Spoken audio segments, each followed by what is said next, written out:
Let's play a little game of spot the difference with our ears.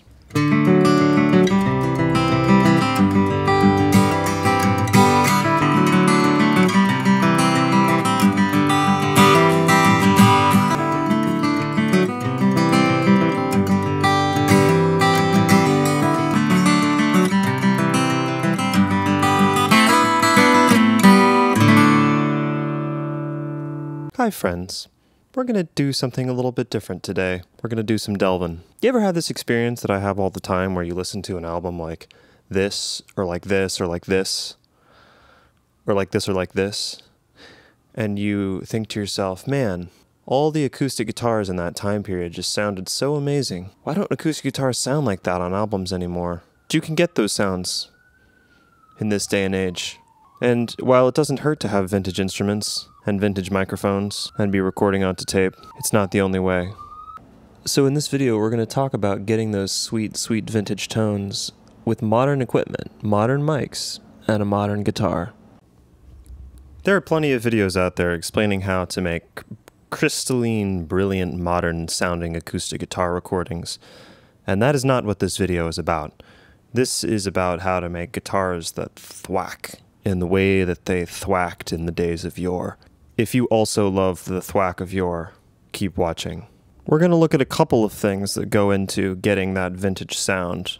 The first is technique. The second is microphones. And the third element is inside the computer. You can use the chapters in the little bar below if you would like to skip to a particular part of this video.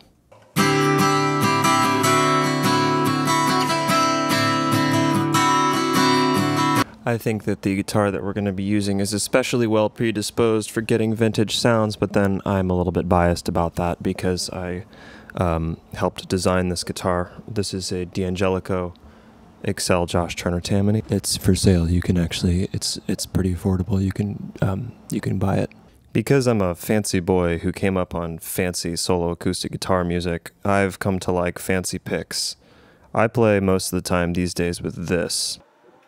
A blue chip TPR 60, which is a very expensive pick, and I don't recommend it for getting a vintage tone. There's no fancy boy picks for vintage guitar sounds. What we want is something more like this. Good old Dunlop Tortex.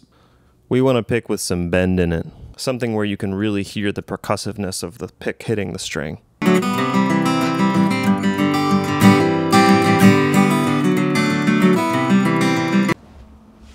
After you've found your nice thin pick, the next thing that we need to talk about is digging in. Something that I've noticed on a lot of these old recordings is that people are really hitting the guitar pretty hard. You'll want to play not like this,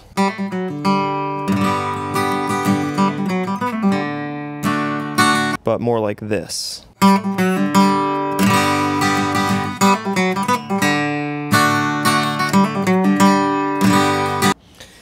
And the third thing that we need to talk about for getting the sound before it even goes to the mic is strings. We want our strings dead. Dead as a frickin' doornail dead. I read on a forum that somebody had posted on in like 2004, so you know it's true, that Steve Cropper, the guitar player for Booker T and the MGs, really didn't like his strings to be bright and shiny sounding when he recorded, so what would he do?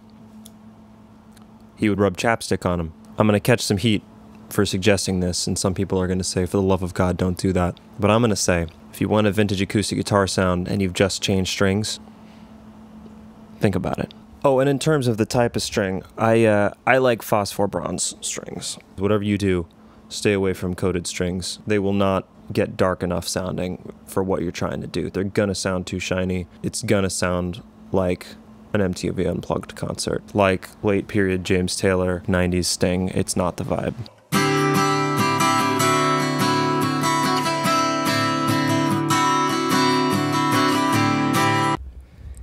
In the 60s and 70s, condenser microphones had really come into vogue, and it was pretty common for acoustic guitars to be recorded with something like the AKG C451B or the Neumann KM84 or any of its earlier predecessors, the KM56 and so on. So what I'm working with for my small diaphragm condenser microphone is this, the SE Electronics SE8. It's a good mic, and it's not very expensive, and it doesn't have a brittle top end like many mics in this price range do. SE did not pay me to make this video. It's just a good microphone. This is what it sounds like.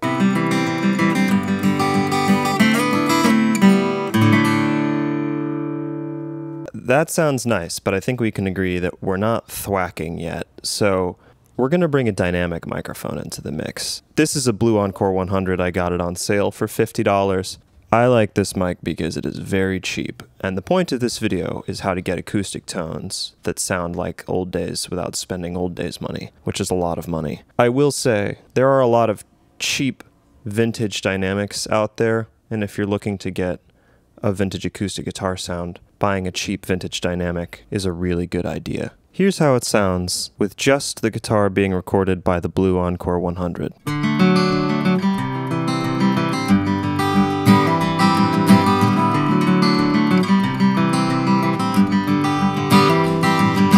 It's vibey. Now let's get interesting, and let's start to blend those two microphones together.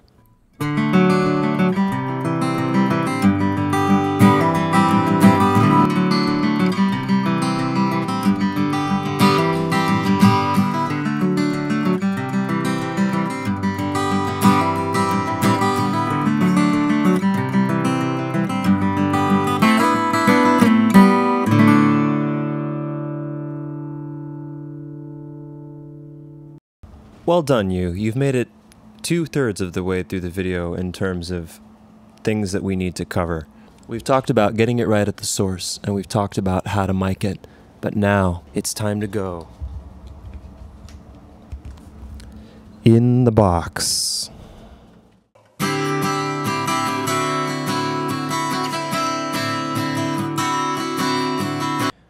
So here we are in my Pro Tools session.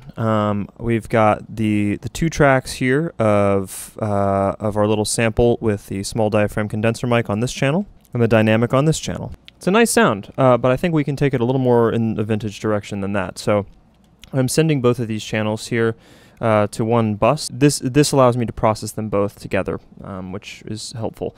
The first thing that I like to do when I'm trying to get vintagey tones in the computer is turn on Avid Heat. For those of you who are Pro Tools users out there, it's a really, really great feature that's kind of hidden, like many of the features of Pro Tools, frankly. But if you go to Options, you can either hit Activate Heat, or you can go over to this tiny little arrow here in the bottom rightmost corner of the Pro Tools window, and it'll open up this window to the side here, which is the heat controls.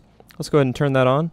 And then you've got a drive control and a tone control here. And what it's doing is it applies a little bit of saturation and harmonic zest across all of the channels for some nice low CPU usage glue, which is great. Then the first thing that I like to bring in here on my vintage rhythm bus, I'm hearing this particular guitar has a real poke in the like 1 kilohertz region. The first thing sound would hit after a microphone in the days of analog recording would be a channel strip. This one is a model of the TG12345 console at Abbey Road Studios that the Beatles did Abbey Road on. Why don't we go ahead and do that 1 kilohertz cut just right here in this. So just...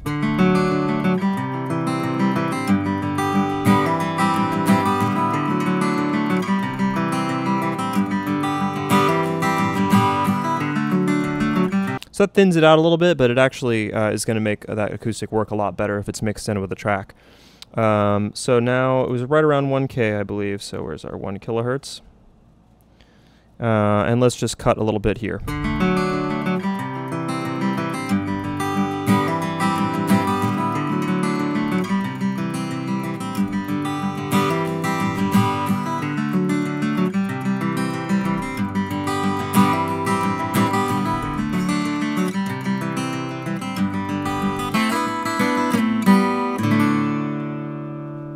That's feeling like a nice balanced tone to me. The next thing that I'm going to put on here is a little bit of compression. I'm going to use, well, it's the one I use on everything. Klanghelm DC8C3. We'll use that one. This is a very cheap compressor that sounds really nice. So we'll keep it on punch mode there. That sounds nice. We'll put, well, just a gentle ratio. And and then we're going to just pull the threshold back until we see it starting to work.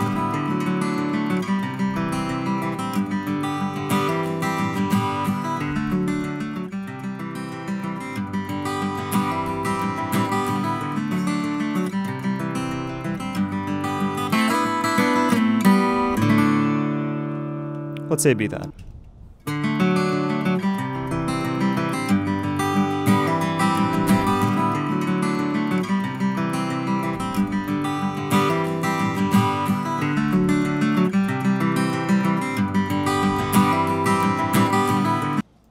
It just makes it feel a little punchier.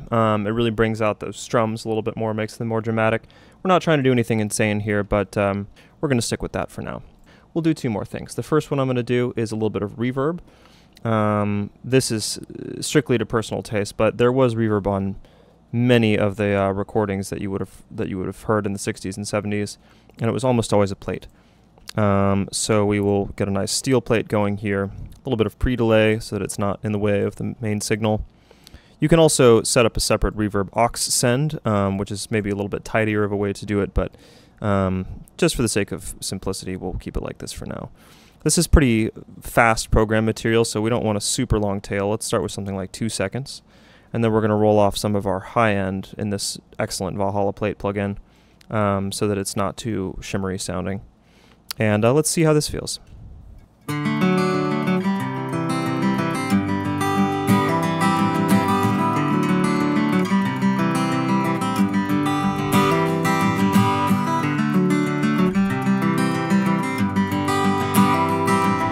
Just smooth it out in a really nice way if we just add it subtly like that.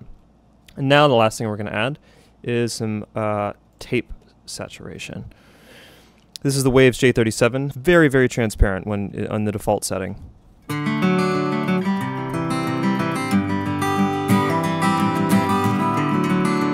That's hardly doing anything, so let's get a lot more colorful here. I'm going to go to the 7.5 inch per second tape speed, which is going to round off our high end a little bit more, and I'm going to go to their oldest tape formula that they've modeled here, the 888 tape.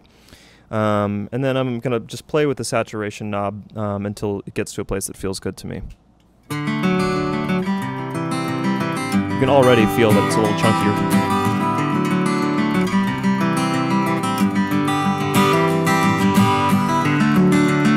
Too much.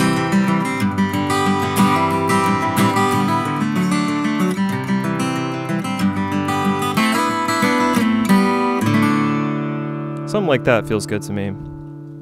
And if we're feeling creative, we can actually also bring out the wow a little bit. Wow is something that used to happen on tape machines when they weren't calibrated 100% perfectly. It was usually something that you wanted to avoid, but nowadays we can use it as a creative tool. So I'm just going to skosh up the depth of my wow here, and you'll see very quickly what it does.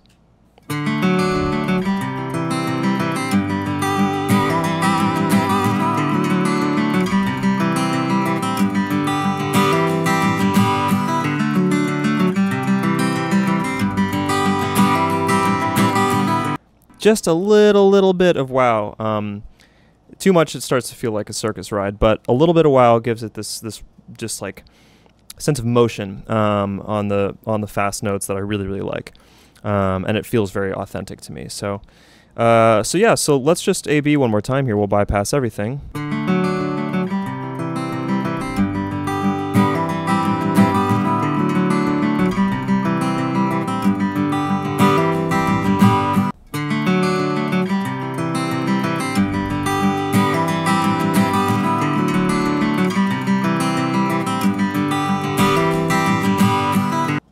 That feels like a vintage guitar. Now, just to have a little bit more fun with it, let's bring in a second guitar and just hear what this will sound like in context. We loved doubling things back in the 60s and 70s. So this is just another track of guitar that I recorded down here with the exact same processing. 3, 4.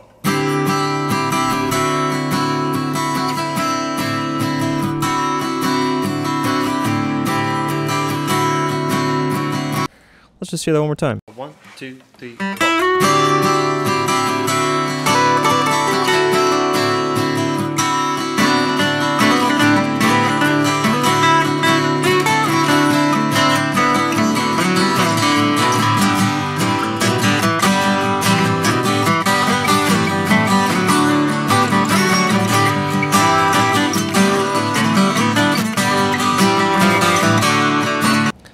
And that, my friends, is how we get vintage acoustic guitar sounds with modern equipment.